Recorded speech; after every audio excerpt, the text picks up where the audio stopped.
Alright, team, so we're back. We're talking about some Final Fantasy VII, and we are once again discussing Ever Crisis. It's been quite a bit. It's been more than 3 months at this point since we last did a video about it. I actually had somebody hit me up on a recent video to kind of give my thoughts and wishes for the upcoming beta and the eventual release of the game. For one, the last time we talked about it, it was about the supposed September release window for the game, and this wasn't based on random bullshit. It was actually from the president of CyberAgent.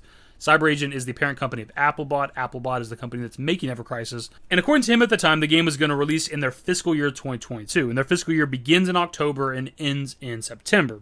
And fiscal year 2022 began for them in October 2021 and is obviously going to end in September 2022. So by what he said in that interview some months ago, the game should be releasing by September 2022. Now, the interview itself happened more than 3 months ago at this point, so who knows if it remains true. It might have changed by now, but also when the interview happened, we didn't even know there was going to be a beta for this game. So it's possible that when he said the game should be releasing by September, that he was also talking about the beta. So the beta could come out maybe sometime in September. As for my thoughts and expectations, at least when it comes to the beta, for one, hoping that it goddamn drops next month. Like, give us something, dude. It was more than a year until we got the next trailer for this shit. We got the teaser trailer in February 2021, and it wasn't until June 16th, the 25th anniversary live stream, that we got the second actual, official trailer and shit for the game. That's kind of ridiculous. Give us some fucking information. In terms of the beta itself, I expect that it's going to be very similar to the demo for Remake or even the actual demo for the original FF7, where it's the bombing mission, the first part of the FF7 story. Now, I don't know if they would limit you to just the bombing mission with Ever Crisis, or they'd go beyond it, because we know that when it comes to FF7, the Midgar segment is supposed to be about 3 chapters, and then the full FF7 story is supposed to be about 10 chapters. So I don't know if they give you the first full chapter, which would go beyond the bombing mission, and would be presumably about an hour and a half, 2 hours long. Maybe they give you the full thing.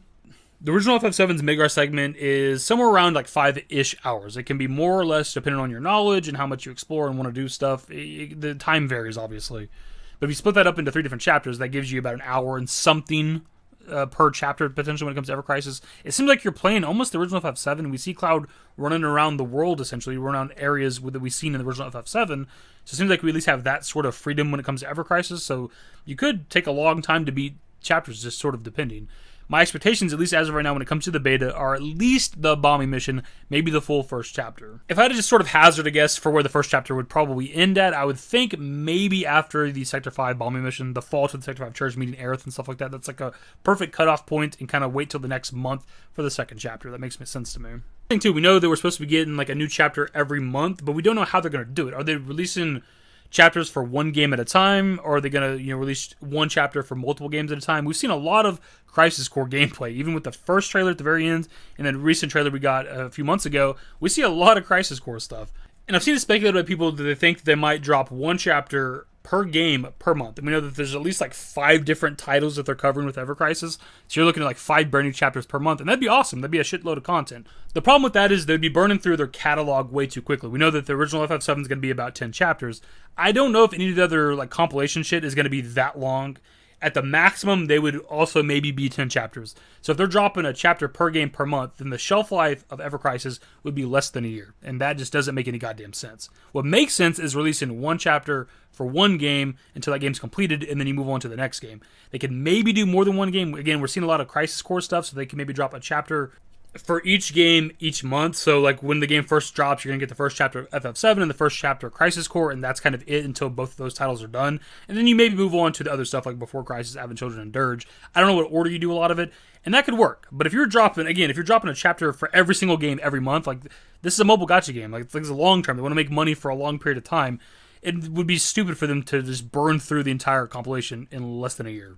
Plus, there's going to be other stuff to do besides just playing the FF7 compilation story, because we know there's going to be dungeons and shit like that, right? And there's also going to be brand new stuff, like whatever the Sephiroth backstory is, where you're seeing the short hair Sephiroth in this trailer.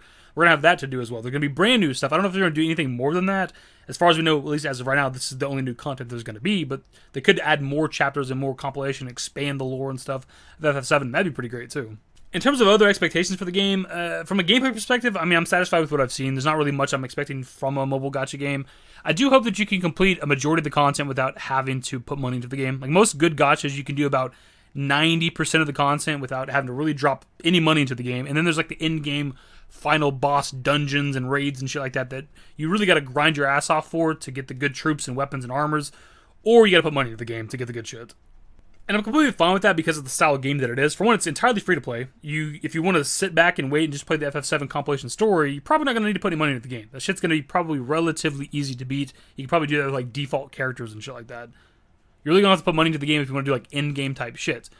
And because it's a free-to-play game, I'm fine with the microtransactions because they got to make money somehow. They can't just put this game out for free and that's it. In terms of the actual gacha system, for one, I hope it's not predatory. I hope it's like feasible to earn like the currency in game to be able to buy shit in the shop and hope to get something.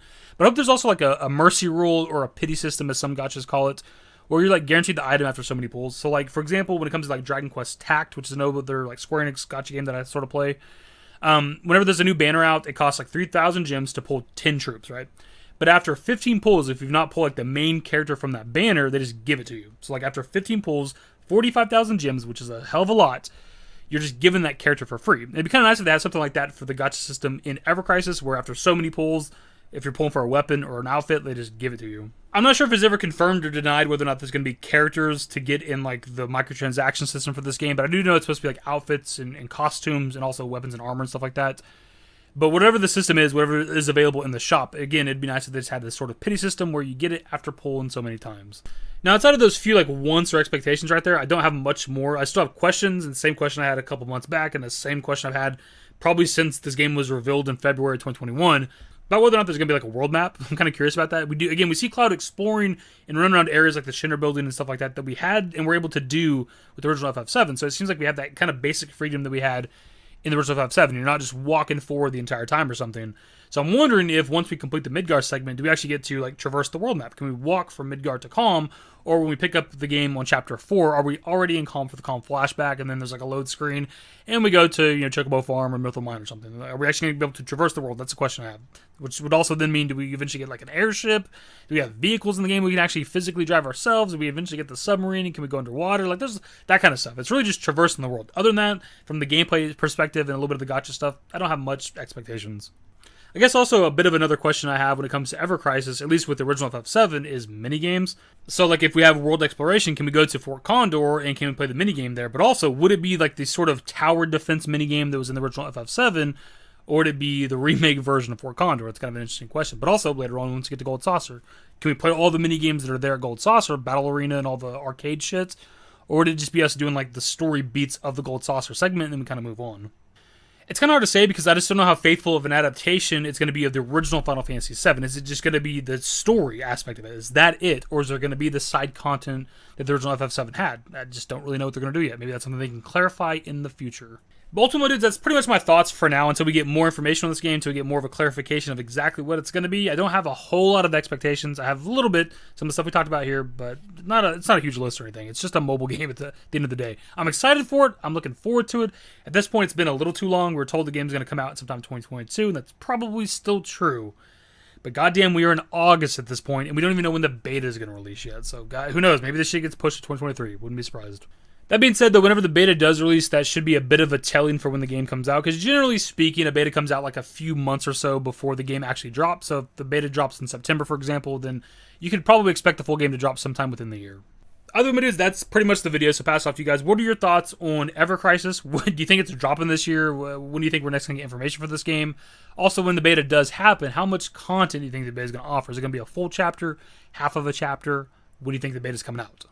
Other than videos, that's the video. Hopefully you enjoyed. If you did, give it a thumbs up. Subscribe if you guys aren't new today. More Final Fantasy VII Ever Crisis content whenever the fuck we can actually talk about the game. Goddamn Square Enix, give us some news.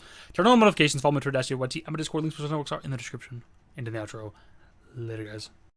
Used to care what people thought, but now I care more, and nobody out here's got it figured out. So therefore, I've lost all hope of a happy ending, depending on whether or not it's worth it. So insecure, no one's perfect. We spend it with no shame. We blow that like Coltrane. We in here like Logain or leave it like Cobain.